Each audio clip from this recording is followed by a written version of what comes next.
Bonsoir et bienvenue sur Infoprox. Ce soir nous nous retrouvons à la capitale mondiale du ski, la ville de Courchevel, là où l'homme d'affaires Stéphane Courby a été condamné pour construction illégale de chalets haut de gamme.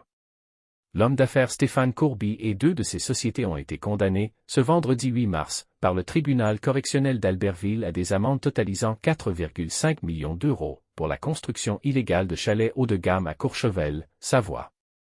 Au cœur du débat, 3 chalets d'une surface au plancher de 6198 mètres carrés dans un quartier huppé de la célèbre station de ski de la Savoie, avec un chantier lancé sans permis et régularisé a posteriori.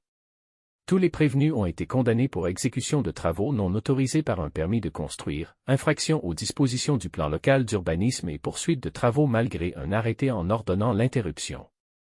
Stéphane Courby, la société LOV Group Invest représentée par l'homme d'affaires et la société SNC Solière représentée par LOV Group Invest, ont tous trois été condamnés à 1,5 million d'euros d'amende, dont 500 000 euros avec sursis pour Stéphane Courby et la société SAS LOV Group Invest.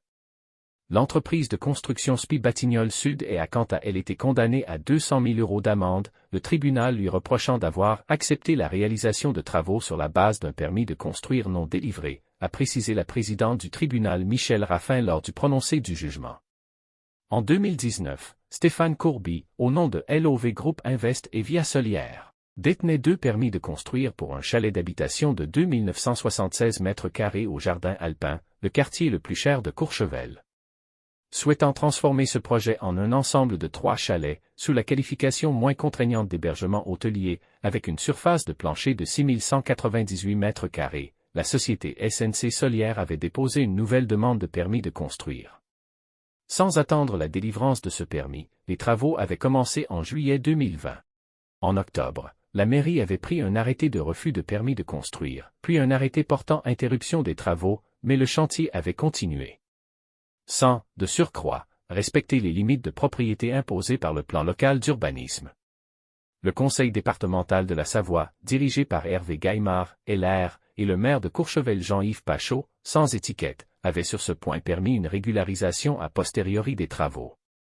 Le maire de Courchevel a également délivré, en mai 2021, un permis de construire spécial, hébergement hôtelier. La présidente du tribunal a observé que les montants des amendes prononcées étaient très en deçà des montants maximums prévus par la loi, vu le chantier.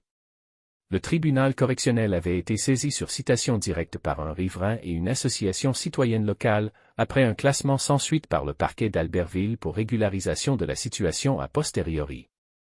L'homme d'affaires Stéphane Courby a construit une partie de son patrimoine grâce à sa société Banijay Group, un des plus importants producteurs de contenu pour la télévision et les plateformes multimédia.